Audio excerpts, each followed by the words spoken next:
देखो कैसा लग रहा है मिस्टर एन। अरे वाह, बढ़िया है। मैं कितना यंग लग रहा हूँ ना। कम से कम 10 साल। मेरी बात ध्यान से सुनो यू। हाँ? ये नई हेयर स्टाइल एकदम तुम्हारी पसंद के मुताबिक है, स्पेशली तुम्हारे लिए बनाई गई है, इस पूरी आउटलाइन को फॉलो करते हुए। इतनी भी बुरी नहीं है। सुनो, पिछली वाली से तो बहुत बेहतर है। पिछली वाली बहुत थिक थी, सब सोचते थे कि मैं एक रॉक स्टार हूँ। वो थोड़ा अलग स्टाइल का था, लेकिन ये तुम पर ज्यादा अच्छा लग रहा है। बस बस बहुत हो गया, अब ज्यादा मत चढ़ाओ। हाँ? मैं तुम्हें अच्छे से जानता हूँ। तुम यहाँ इसी के लिए आए हो ना?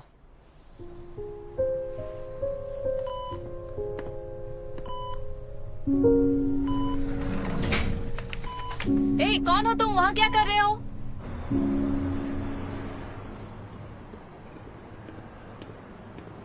Uncle An, uncle N.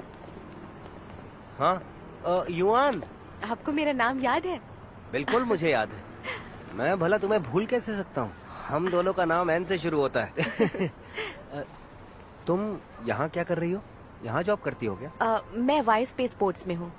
हमारा बैडमिंटन स्टैब्लिशमेंट से कोलैब हुआ है, इसलिए यहाँ आई हूँ। ओह, सॉन्ग सैंचुआन आज टीम के साथ दिखा नहीं, कहीं आप यहाँ? वो यहाँ नहीं है इसलिए मैं आया हूँ। पता नहीं क्यों वो रिटायर होना चाहता है। इससे पहले भी वो कई बार ऐसी जिद कर चुका है, पर इस बार सीरियस है। रिटायरमेंट फॉर्म भी सबमिट कर दिया है। ऐसे कैसे चलेगा? सीधा यहाँ कर कोच के सामने फॉर्म फाड़ दिया। फॉर्म फाड़ दिया तो क्या हुआ, कुछ नया लिख लेगा। और वैसे भी उसे मनाने से कोई फायदा नहीं होगा। अंकल एन, आप तो उसे बेहतर जानते हैं। क्या लगता है आपको, इस बार वो सच में छोड़ देगा? वो 18-18 स्कोर वाला ट्रॉमा।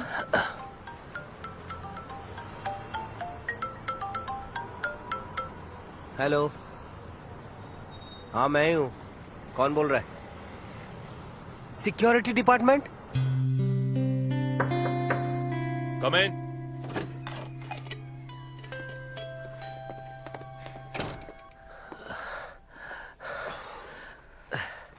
क्या हुआ? हाँ। मैं इसका फैमिली मेंबर हूँ। सुनो, मरीज जब टेस्ट के लिए गई थी तभी ये उनके ड्रॉर से चुपके से पैसे चुरा रहा था। ये देखिए 3000 युआन, और चोर भी यही है। मैंने कहा ना कि मैंने कोई पैसे नहीं चुराए। चिल्ला क्यों रहे हो? पैसे चोरी हुए हैं या नहीं हुए हैं ये तुम तय नहीं करोगे। मरीज के टेस्ट खत्म होने के बाद हम उनसे पूछ लेंगे। बैठ जाओ। बैठ जाओ, बैठ जाओ, बैठ जाओ। क्या उसने पैसे चुराए? हाँ? ये तुम क्या कर रहे हो? अरे मैं सिर्फ देख रहा हूँ उसे। देखिए सर, मैं इसका बाप हूँ और मैं अच्छे से जानता हूँ कि ये चोरी तो बिल्कुल नहीं कर सकता। वो देखो, उस पर लिखा हुआ है लेबर। लेबर। इसका मतलब ये पैसे उसने मेहनत से कमाए हैं। वो मरीज को पैसे दे रहा था। बेवकूफ समझा है क्या? मैं आपको बेवकूफ क्यों बनाऊंगा? अरे यार, मैं आपको बताता हूँ। इसने पिछले महीने भी गायनेकोलॉजी डिपार्टमेंट में पैसे दिए थे। उस लेडी ने मुझे अपना फोन नंबर दिया था। अगर आपको यकीन नहीं हो रहा तो मैं भी उससे बात करवाता हूँ। कॉल करो। मैं जान सकती हूँ कि मैराथन से मिली फीस का तुमने क्या क्या किया? बस खाने पीने में उड़ा दिया, पलक झपकते ही खत्म।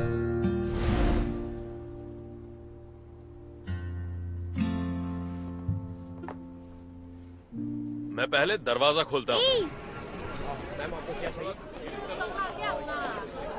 ओह लकी बॉय।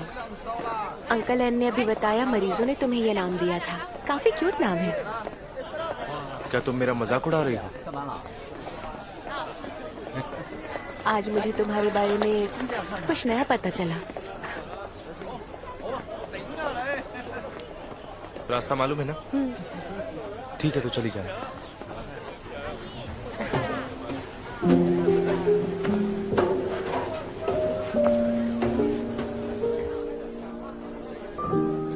युआन,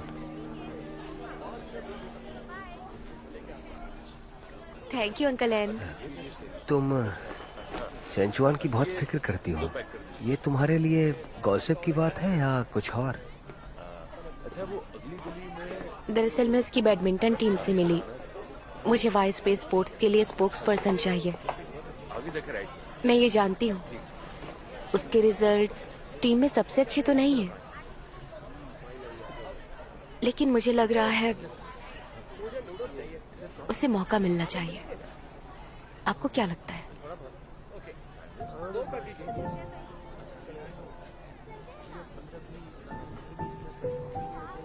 सेंचुआन की माँ का नाम तोंगलू है। वो भी एक बैडमिंटन प्लेयर थी, एक्सीलेंट प्लेयर।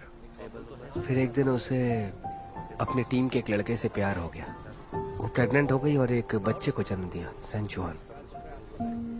और बच्चे को जन्म देने के बाद वो रिटायर हो गई। बैडमिंटन छोड़ दिया, पर दिल अभी भी वहीं था। इसलिए उसने चैंपियन बनने की सारी उम्मीदें अपने बेटे सेंचुआन पर लगा दी। कल कंपटीशन में तुम्हें उस शॉट को मिस नहीं करना चाहिए था। प्रॉब्लम तुम्हारे पैरों में है। बैक स्टेप, जंप स्टेप और नेट शॉट प्रैक्टिस यही करना तुम आज। मैं उसकी टीम का स्ट्रिंगर था। मुझे तोंगलू हमेशा से पसंद थी। बाद में मुझे पता चला कि तोंगलू ने मुझसे किसी मजबूरी की वजह से शादी की।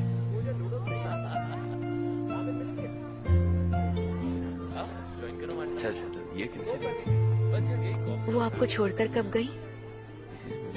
जब सेंचुआन 15 साल का था और उसका बहुत इंपॉर्टेंट मैच चल रहा था और स्कोर था 18-18 फाइनल राउंड में। सेंचुआन ने मुड़कर अपनी माँ को देखा तो वो वहां नहीं थी।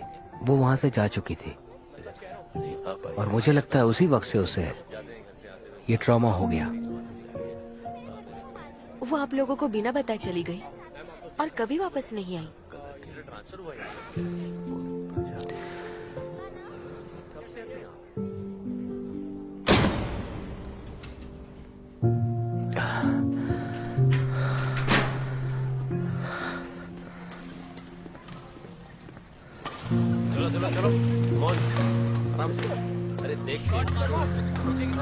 तोंगलू को देखा? मैंने नहीं देखा। सॉरी, मैं अभी भी कायर हूँ। मैं नहीं चाहती थी कि मेरे सबसे करीबी लोग मेरी बर्बादी देखें। तुम जानते हो, मैं जिम्मेदार औरत कभी नहीं रही। तोंगलू नहीं है? यहाँ नहीं है। जब चाहा बच्चा पैदा कर लिया, जब चाहा शादी कर ली। अब बस अपने आखिरी दिनों में मैं वो जगह देखना चाहती हूँ जो हमेशा देखना चाहती थी। एनकॉम, अफसोस की बात तो ये है, जब तुम टीम में आए सबसे पहले मैं तुम्हारे पास रैकेट की स्ट्रिंगिंग करवाने आई। तुम्हारा वक्त बर्बाद किया। घर तुम्हारे और शेंगचुआन के नाम कर रही हूँ। इसके लिए बहुत शर्मिंदा हूँ। प्लीज 3 साल उसे संभाल लेना, फिर उसकी उम्र 18 हो जाएगी। मेरी बीमारी के बारे में उसे मत बताना। उसकी ट्रेनिंग और कंपटीशन पर असर पड़ेगा। अगर मैं ठीक हो गई तो दोबारा तुम लोगों के पास आ जाऊंगी, और अगर ठीक ना हो पाई तो मैं चाहती हूं कि वो तुम्हारी इज्जत करे, क्योंकि तुम उसके हकदार हो।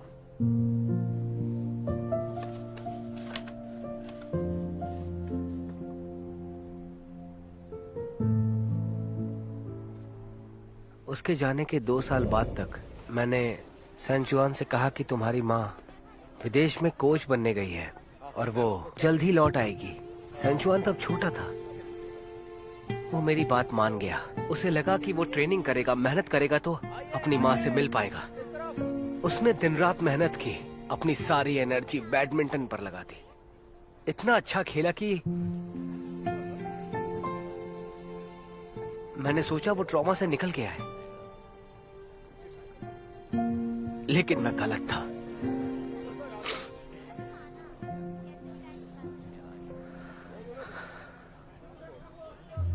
इसलिए युआन, जब तुम्हें मौका मिले तो उससे थोड़ी बात करना, उसे समझाना, प्लीज। सॉन्ग सैंचुआन, नीचे आओ, तुम्हें डम्पलिंग ट्रीट पर ले जाऊंगी। अगर नहीं आओगे तो तुम्हारे लिए पैक करके ले आऊंगी, और वैसे भी ठंडा होने पर मजा नहीं आता। सॉन्ग सैंचु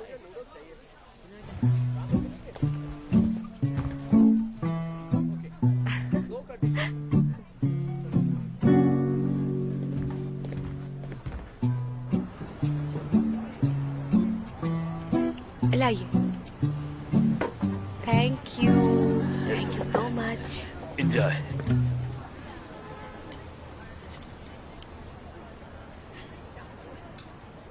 हम तुम्हारी टीम में एलेक्स की सिफारिश पर कैंडिडेट चुनने गए थे।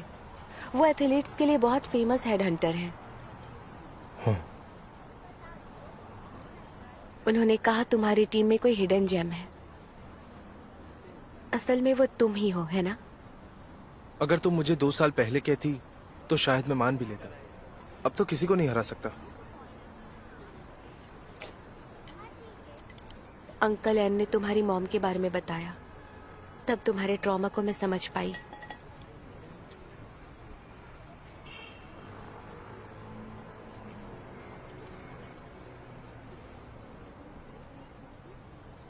उनके पेट में कोई बात नहीं रहती।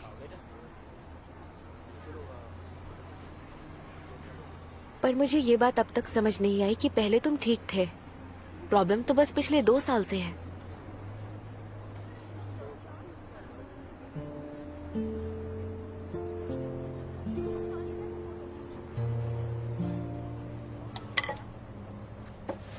बैडमिंटन खेलना मेरा सपना नहीं था, टोंगलू का था। हम सबकी एक लड़ाई में मैंने कहा था कि अगर मैं ओलंपिक चैंपियन बन गया तो नाम सॉन्ग सैंचुआन का होगा, आपका नहीं टोंगलू। आपके पास फिर भी कुछ नहीं होगा। वो बहुत गुस्सा हो गई। उसके बाद उन्होंने मुझे मारा। मैं हमेशा उस झगड़े के बारे में सोचता हूं। मुझे लगता है कि उनकी बीमारी उसी दिन से शुरू हुई। तो तुम सब कुछ जानते थे? करीब 2 साल पहले मुझे उनके बिस्तर के नीचे एक चिट्ठी मिली और पता चला वो क्यों गई। एनकॉम ने मुझे कभी नहीं बताया। वो सच में सोचते हैं कि सब उनकी तरह बेवकूफ है। कौन पागल होगा जो कैंसर हॉस्पिटल के सामने रहेगा।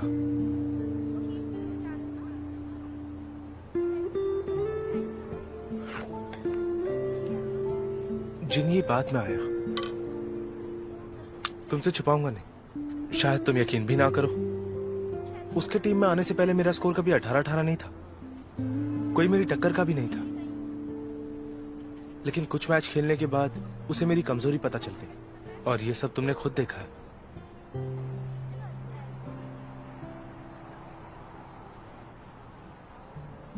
ऐसी चाल से मैच कौन जीतता है? मैं उसे ब्लेम नहीं करता। अब तो मैं दूसरों से भी हार जाता हूं।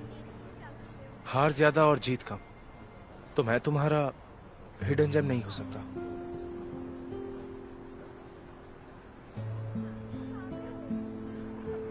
हे, ये तो कविता हो गई। हार ज्यादा जीत कम, मैं नहीं हिडन जेम।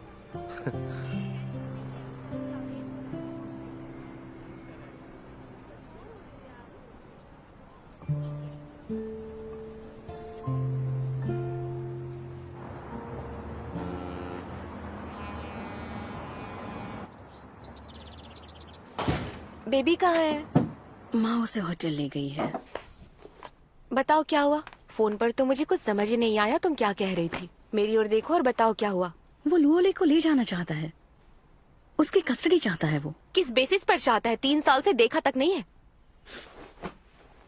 वो कह रहा था कि कुछ साल पहले उसने ऑनलाइन एप्लीकेशन बनाया हुआ था, इन्वेस्टमेंट्स मिले और पैसे कमा लिए। ये भी कहा कि उसके पास कोई स्टेबल जॉब नहीं है अब, बच्चे की अब स्कूल शुरू होने वाली है और उसके लिए एक बेहतरीन और स्टेबल लाइफ चाहता है वो। अब क्या कह रहा है वो मुझे एक लॉयर ढूंढने के लिए कह रहा है। अपॉइंटमेंट लेकर फिर 3 दिन बाद कोर्ट में मिलूं। समझौता बेहतर होगा, नहीं तो कानूनी प्रोसेस करना पड़ेगा। ठीक है, फिलहाल तुम यहाँ रह सकती हो। 3 दिन काफी है। ओके, बढ़िया। उसकी डिटेल्स भेज दो, मैं सेव कर लेती हूँ। Thank you. Bye bye.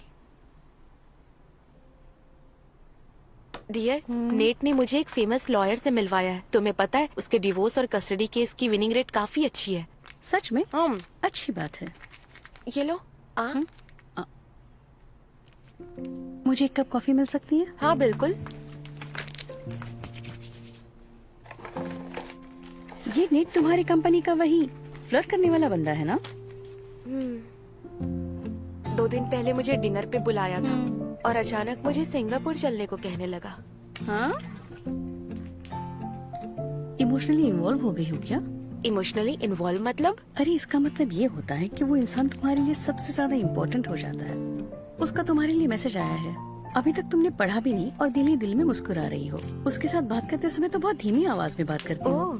जब तुम्हें उसके साथ डेट पर जाना होता है तो 3 घंटे पहले से ही तैयार होने लग जाती हो। एक दिन भी एक दूसरे को ना देखो तो लगता है 3 साल बीत गए। वो 30 से ऊपर का है और उसने लुभाने के तरीके नहीं बदले। ये लो तुम्हारी कॉफी। Thank you. एंजॉय करो मैडम। इसी को प्यार कहते हैं बहन। फिर चाहे जो भी उम्र हो। तो फिर खत्म समझो। मैंने तो उसे कभी प्रायोरिटी ही नहीं दी। हालांकि वो वाला प्यार काफी अच्छा होता है, पर इस उम्र में ऐसे किसी इंसान का मिलना मुश्किल है। हालांकि नेट से ज्यादा कांटेक्ट तो नहीं रहा है, लेकिन उसके साथ मैं कंफर्टेबल रहती हूँ। एक्चुअली मेन बात यह है कि उसने अचानक से मुझे सिंगापुर चलने को कहा, जैसे मुझे एक्सीलरेटर पर रख दिया हो। बाकी बातें छोड़ो। प्यार के लिए अपना घर छोड़ना सही नहीं। मुझे देखो। आया। ऐसे आया करना बंद करो। तुम्हारी वजह से कंफ्यूज हो रही हूँ मैं। देखो, लुओ ले के बायोलॉजिकल फादर चेन ये यांग का एक कलीग के साथ अफेयर था। इसी वजह से उनका रिश्ता टूट गया और वो अलग हो गए। उसकी माँ लुओ नियान अभी ब्रेस्ट फीडिंग करा रही थी। उसी साल दिसंबर में उनका डिवोर्स हो गया। लुओ ले को हमेशा से उसकी माँ लुओ नियान ने अकेले ही पाला। पार्ट 1। लुओ ले के जन्म से लेकर अलग होने तक बच्ची के खर्चों के बारे में सबूत के तौर पर हमें डॉक्यूमेंट्स और फोटोज मिले हैं। मेन पॉइंट पार्ट 2 में है।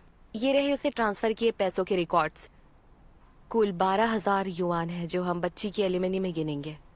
और सबसे अहम बात, लुओ नियान एक फ्रीलांसर होने के बावजूद अपनी जॉब छोड़कर बच्ची को अकेले पाल रही है। इनकम के नुकसान के बारे में इसका कोई सबूत नहीं है। मैंने अनुमान लगाया है कम से कम 1 लाख युआन है। यहाँ तक कि लुओ नियान के माता पिता भी बच्ची की परवरिश के लिए शहर से आए। रहने और ट्रांसपोर्ट के खर्चों का भी कोई सबूत नहीं है। हमारे हिसाब से 30,000 युआन हुए हैं। 12,000 युआन जो तुमने दिए हैं उन्हें घटाकर बाकी 5,55,300 युआन बनते हैं। प्रेजेंटेशन में सारे खर्चों के रिकॉर्ड, स्क्रीनशॉट्स और रसीदें हैं जो तुम देख सकते हो। और हाँ, एक और बात, अगर तुम सब कुछ सुलझाना चाहते हो तो मैं तुम्हें समय दे सकती हूँ। जरूरत नहीं है, मैं समझता हूँ। तुम्हारी उम्मीद से ज्यादा।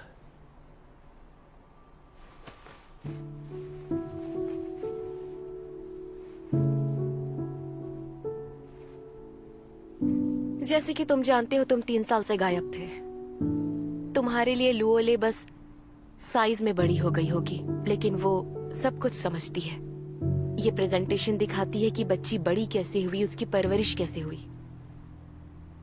लुओ नियान ने अपना सारा वक्त, मेहनत और साथ सब कुछ दिया है। इसे पैसों से नहीं तोल सकते और ना ही तुम इसे कभी वापस खरीद सकते हो अपने बाप होने का फायदा उठाकर।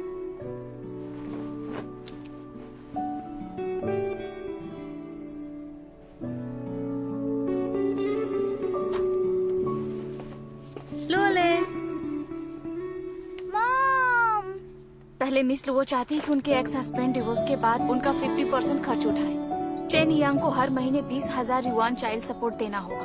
ये रहा सप्लीमेंटल एग्रीमेंट का ड्राफ्ट, आप जाकर देख सकती हैं।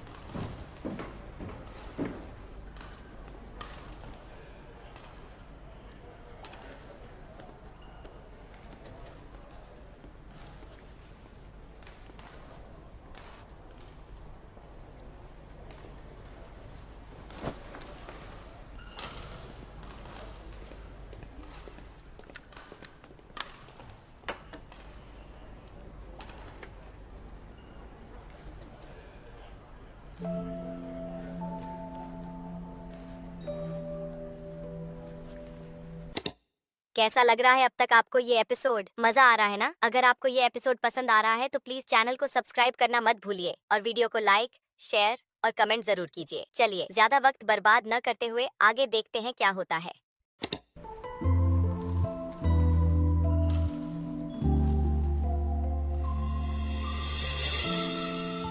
अच्छा, तो इतने दिन से मुझे देखा नहीं, इसीलिए डार्क सर्कल्स हो गए।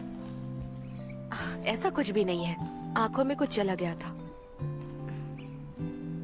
अगर ऐसा है तो मैं भी बिल्कुल तुम्हारी तरह ही होने वाला हूँ। अब इतना भी बोलने की जरूरत नहीं है, बस 2 रात जागी हूँ और हालत देखो क्या हो गई है मेरी। पिछले साल तक ऐसा कुछ भी नहीं था। मुझे कुछ काम है, मैं चलती हूँ। क्या तुम मेरी एक हेल्प करोगे? अगर कोई पूछे आज दिन भर मैं कहाँ थी तो कह देना टीम के साथ ही थी। Thank you. इतनी बेफिक्र होकर छुट्टी कर रही हो? 2 दिन से मैं ठीक से सोई तक नहीं हूँ। आज मैं लॉ फर्म गई थी। वैसे तुम लॉ फर्म क्यों गई थी? कोई प्रॉब्लम हो गई है क्या? प्रॉब्लम मैंने नहीं की, प्रॉब्लम ने मुझे पकड़ लिया। मैं चलती हूँ। रुको, मैं छोड़ देता हूँ, मुझे ड्राइविंग आती है। नींद में ड्राइविंग करने से एक्सीडेंट भी हो सकते हैं।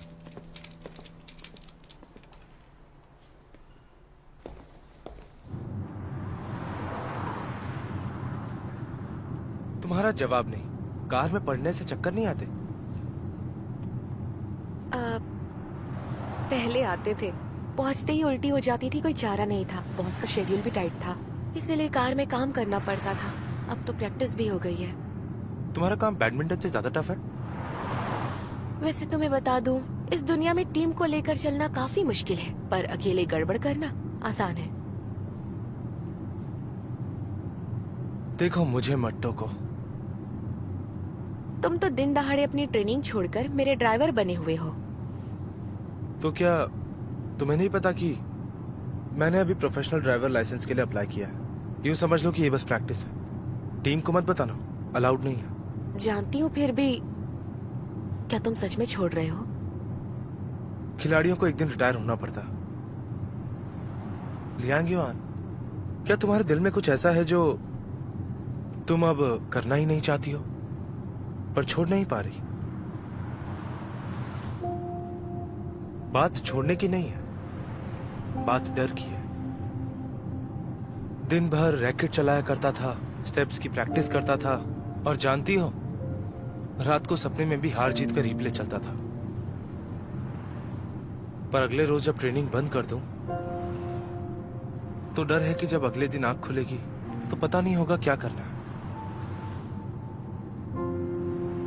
एक बात बताओ, मुझे लगता है मेरे बारे में सुनकर तुम्हें लगा मैं बेकार हूं, है ना? पर मैं बता दूं, कभी कभी हार मान लेना कोशिश करने से ज्यादा हिम्मत मांगता है।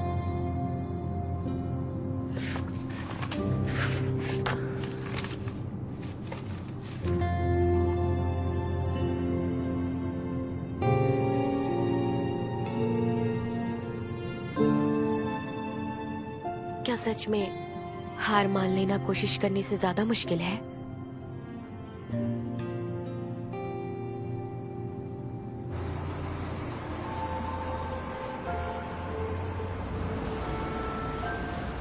हेलो, हाय, मैंने वाई स्पेस स्पोर्ट्स ग्रुप से फिजिकल अपॉइंटमेंट लिया है। चेक करती हूँ। हम साथ में हैं। मैंने मिंग यू से तुम्हारा टाइम पूछा और तुम्हारे साथ ही अपॉइंटमेंट लिया। सच में तुमसे मिलना बहुत मुश्किल है। ये टैलेंट रेस्टोरेंट काफी अच्छा है, हमारे लिए एकदम सही है फिजिकल एग्जाम के बाद। क्या कोइंसिडेंस है, ये रेस्टोरेंट हमेशा से ही मेरी फेवरेट लिस्ट में था। पता है, ये हॉस्पिटल के इतना पास है, फिर भी आने का मौका नहीं मिला। लगता है मैंने अच्छी तैयारी की है। अच्छा है, तुम्हें पसंद आया। वैसे मैंने जो तुम्हें पहले कहा था उसकी वजह से तुम मुझे अवॉइड कर रही हो? बिल्कुल भी नहीं। मैंने तुम्हें बताया था ना, मैं काम में बहुत बिजी हूँ इन दिनों। और वैसे भी फोन पर बात तो होती है, तो ऐसे क्यों सोच रहे हो तुम? देखो, सामने मिलना अलग बात है। दरअसल मैं बस तुम्हें आज यही तो बताना चाहता था, और मैं नहीं चाहता कि मेरी वजह से तुम घबरा जाओ। ऐसी बातों में जल्दबाजी नहीं करनी चाहिए। हाँ बिल्कुल, पहले डेटिंग से शुरू करते हैं और सही टाइम आने पर अपने फ्यूचर के बारे में सोचेंगे। पर मुझे अभी भी लगता है कि हमें दूर नहीं रहना चाहिए। तुम सिंगापुर आ सकती हो। तुम शेनजेन वापस क्यों नहीं आ जाते? देखो, मैं सिंगापुर में डायरेक्टर लेवल पर हूँ और तुम शेंजन में सिर्फ एग्जीक्यूटिव असिस्टेंट हो। और वहाँ आने के बाद अगर कोई सही जॉब मिले तो जॉब चेंज कर सकती हो, और अगर सही जॉब ना भी मिले और घर पर रहना चाहो तो वो भी ठीक है।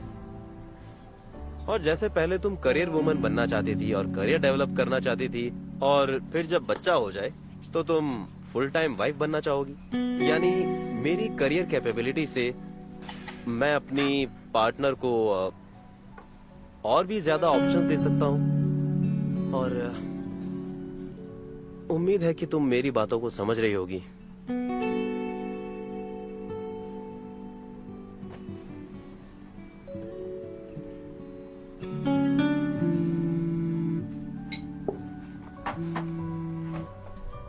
हेलो, मैं लियांग युआन हूँ। हेलो मिस लियांग, आपने जो फिजिकल टेस्ट करवाए थे उसके अल्ट्रासोनोग्राफी में कुछ दिक्कतें दिखी हैं। डॉक्टर चाहते हैं कि आप जल्द से जल्द एक बार बात करने आ जाएं। ठीक है, मैं अभी आती हूँ।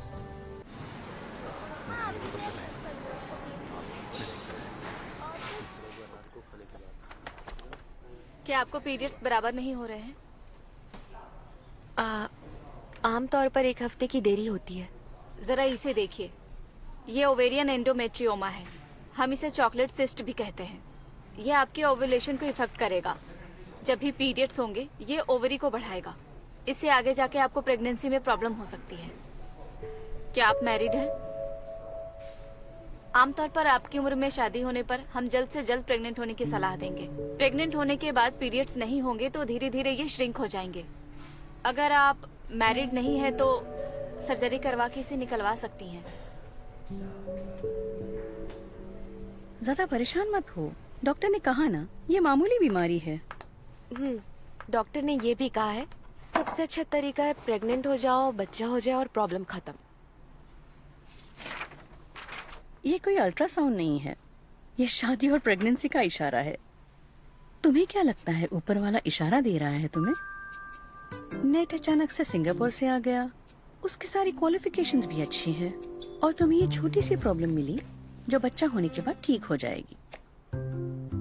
लियांग युआन, मुझे लगता है कि शायद इस साल तुम्हारी शादी की लकी स्टार तुम पर आकर गिरेंगे। ऐसा है क्या? मुझे ऐसा लगता है कि तुम्हें नेट के बारे में सोच लेना चाहिए।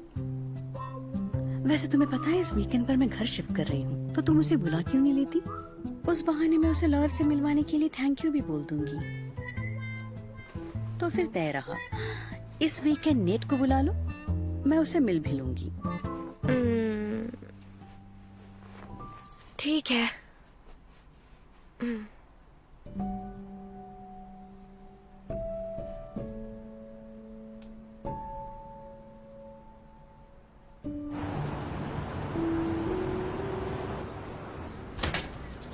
अंदर आ जाओ जल्दी। इतनी अच्छी खुशबू है।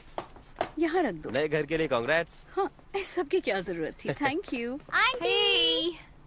अरे रुको। अरे बेटा संभल कर। क्या हुआ बताओ? आंटी अपनी आंखें बंद करो।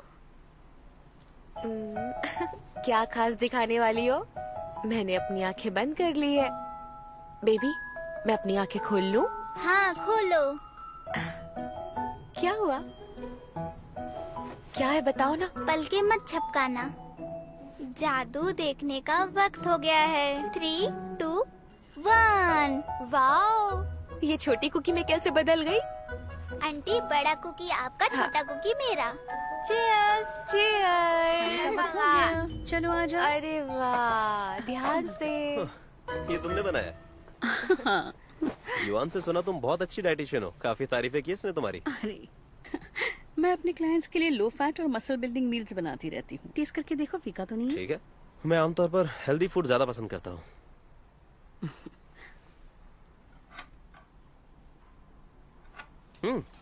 अच्छा है। अच्छा, तुम्हें पसंद आया? टाइमिंग बहुत अच्छी है। हम इस मौके पर तुम्हें थैंक यू कहना चाहते थे। तुमने इतने भरोसेमंद लॉयर से जो मिलवाया, नियान की सारी अपील अच्छे से सेटल हुई। Thank you. My pleasure.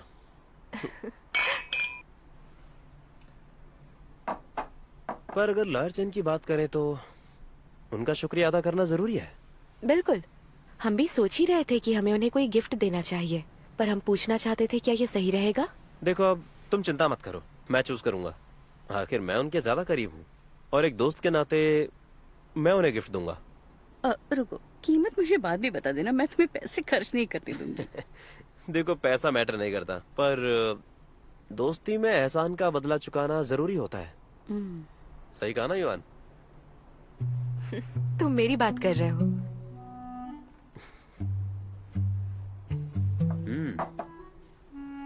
Supply conference जल्द ही शंघाई में होने वाली है। मेरे पास कुछ क्वालिफाइड पर थोड़े इनएक्सपीरियंस क्लाइंट्स हैं जो वाई स्पेस के साथ कोलैब करने के बारे में सोच रहे हैं। मेरे ख्याल से तुम्हें मिस्टर जी को रिकमेंड करना चाहिए, या फिर आज जैसा एक और प्राइवेट डिनर अरेंज कर सकती हो अगर तुम चाहो तो। मैं होस्ट बनूंगा और सभी के साथ मिस्टर जी को भी ट्रीट करूंगा। क्या ख्याल है? तो तुम्हें क्या लगता है, क्या ये कोई एक डिनर पार्टी है?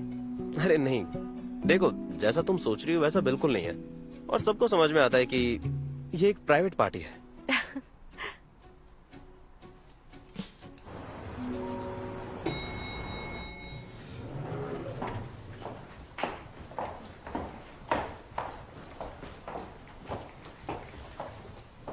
घर आ गया है, ड्रॉप करने के लिए थैंक यू। तो तुम मुझे अंदर नहीं बुलाओगी? वाइन ज्यादा पी लिया, एक गिलास पानी चाहिए। ठीक है, तुम बैठ जाओ, मैं पानी लेकर आती हूँ। हाँ।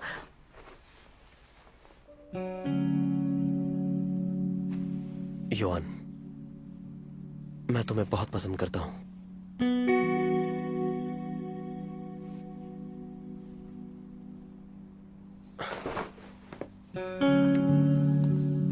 आई एम सॉरी, मैं थक गई हूँ, मुझे आराम की जरूरत है। क्या हुआ? क्या आज की रात अच्छी नहीं थी? पता नहीं, वाइन पीने के बाद तबीयत कुछ अच्छी नहीं लग रही, वॉमिट होगी ऐसा लग रहा है। अब तुम जाओ।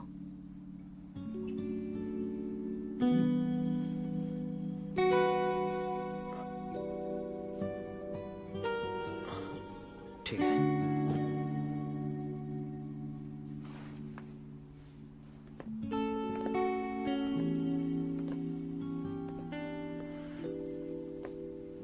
आई एम सॉरी, मुझे बाथरूम जाना है सच में।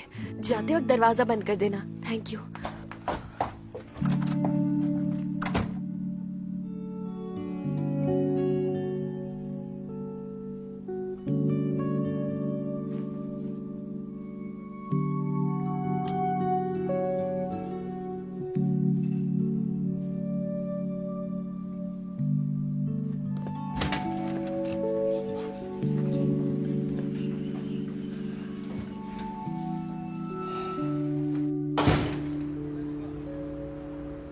हमने ये वाइन खोली और पी भी नहीं है, थोड़ी पी ले। लोनियान, ये आदमी ठीक नहीं है, उसमें बहुत फिजिकल डिजायर है। शादी की तो बात ही मत करो। मुझे लगता है तुम्हारे में न्यूट्रिशन की कमी है, इसलिए ये सिस्ट हुआ है।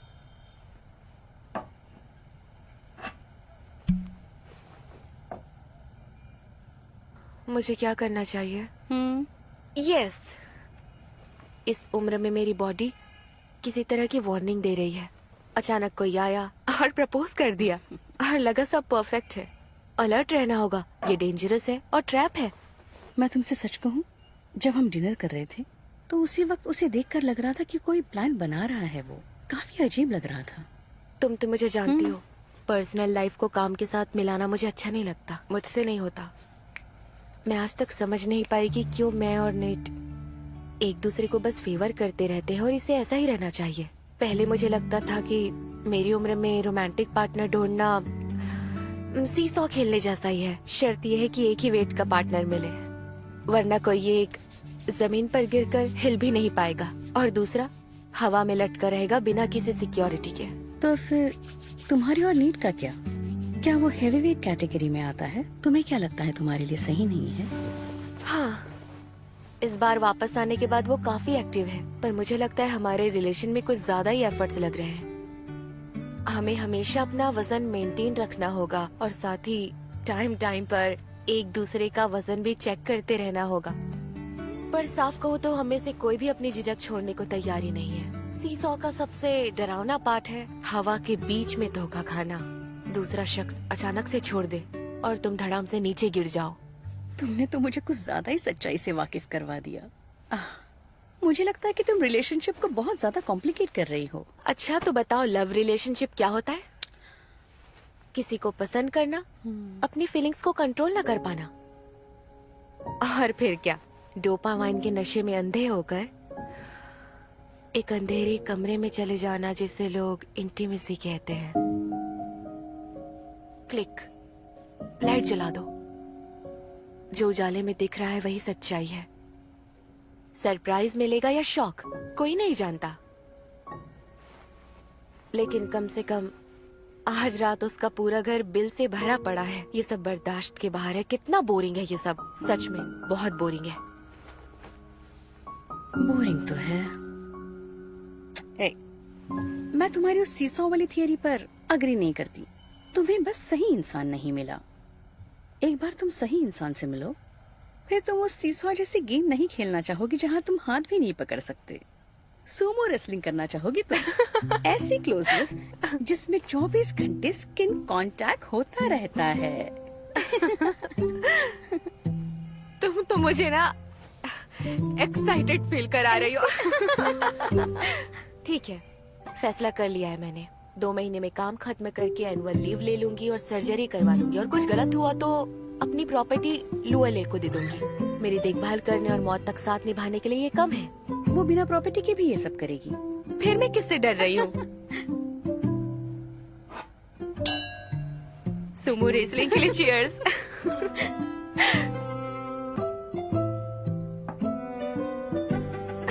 मुझे गर्दन में अनकंफर्ट लग रहा है।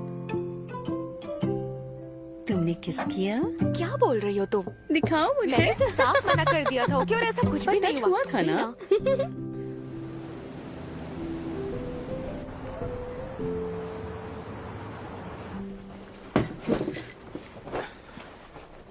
मेरा घर कैसे ढूंढ लिया? मैंने कौन से तुम्हारा एड्रेस पूछा था?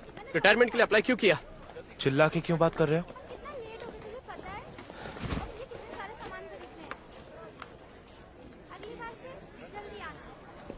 मेरी रिक्वेस्ट अभी अप्रूव नहीं हुई है।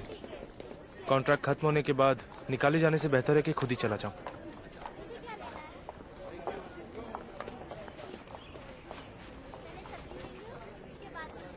पहले बैडमिंटन खेलना पसंद नहीं था। मेरी मॉम हर वीकेंड पर मुझे खेलने ले जाया करती थी। जब एक दिन मैंने तुम्हें कंपटीशन खेलते हुए देखा, तभी से मुझे गैप्स और सीलिंग्स का मतलब समझ में आया।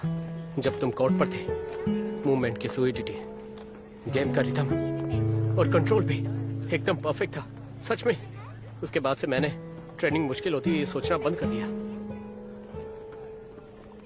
अच्छा है, तुम इस मामले में मुझसे बेहतर हो। सेंचुआन, मैं रिटायरमेंट की वजह अच्छे से समझ सकता हूँ, लेकिन क्या तुम ऐसे ही चले जाओगे? कम से कम खुद पर कॉन्फिडेंस तो रखो।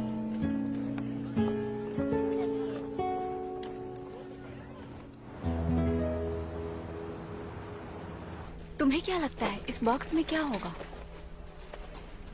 देखो युआन आ गई। Good morning yuan. Morning morning.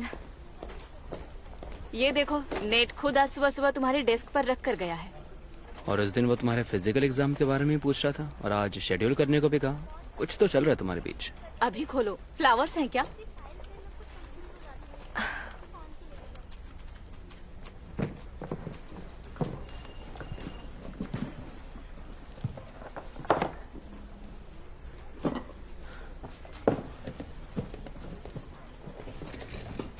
पसंद आया? मैंने उस रात तुम्हारे घर पर देखा था कि तुम्हारे पास इस ब्रांड का एसेंशियल ऑयल डिफ्यूजर था।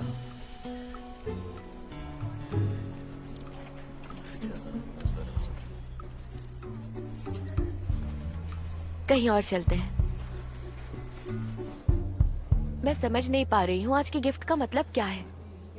मैंने सोचा कि तुम्हें पसंद आएगा तो इसीलिए बिना पूछे तुम्हें गिफ्ट कर दिया। अच्छा तो ऐसी बात है। तो मेरे घर पर क्यों नहीं भेजा या प्राइवेट में क्यों नहीं दिया?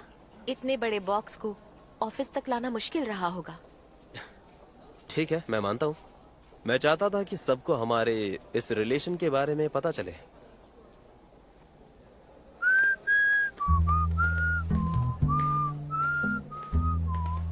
हे, 1 मिनट रुको। कॉफी पियोगे क्या? अरे तुम अचानक इतने अच्छे कैसे हो गए? तुम पे करोगे तो पीऊंगा। ठीक है, तुम ऊपर जाकर आ जाओ।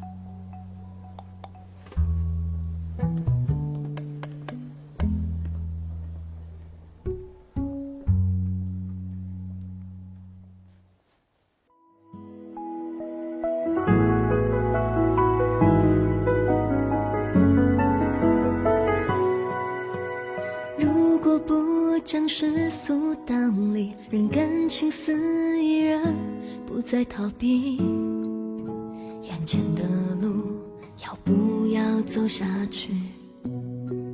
如果所有理性和感性最后都发现答案是你，要有多坚定能换你也相信。我们总想着应该怎么做才不会出错，那小心翼翼